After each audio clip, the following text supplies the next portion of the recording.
একবার একজন ভক্ত ঠাকুর শ্রীরামকৃষ্ণকে জিজ্ঞাসা করলেন, সংসারী মানুষ কিভাবে ঈশ্বর লাভ করবেন? তখন ঠাকুর বললেন, তার জন্য ভক্তি চাই, বিশ্বাস চাই। বললেন, বিশ্বাসের কত জোর তা শোনো। একবার একটি লোক লঙ্কা থেকে সমুদ্র পার হতে চেয়েছিল।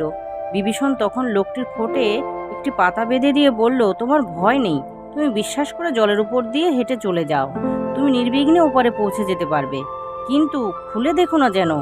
লোকটি জলের উপর দিয়ে সুন্দর হেঁটে যাচ্ছিল, কিন্তু খানিক পথ গিয়ে তার মনে হলো বিভীষণ তার খোঁটে এমন কি বেঁধে দিয়েছে যে জলের উপর দিয়ে সে চলে যেতে পারছে। সন্ধ্যের বসে সে তখন খোঁটটি খুলে দেখে তার মধ্যে রাম নাম লেখা একটি পাতা রয়েছে। তখন সে ভাবল, যা, এ কি, রাম নাম লেখা একটি পাতা! যেই মনে অবিশ্বাস এলো তখনই সে ডুবে গেল। এই জন্য বলা হয়, হনুমান রাম নামে বিশ্বাস করে লাফ দিয়ে সমুদ্র পার হয়ে গিয়েছিল, কিন্তু রামচন্দ্র যিনি ছিলেন সাক্ষাৎ নারায়ণ, তাকে লঙ্কা যেতে সেতু বাঁধতে হয়েছিল।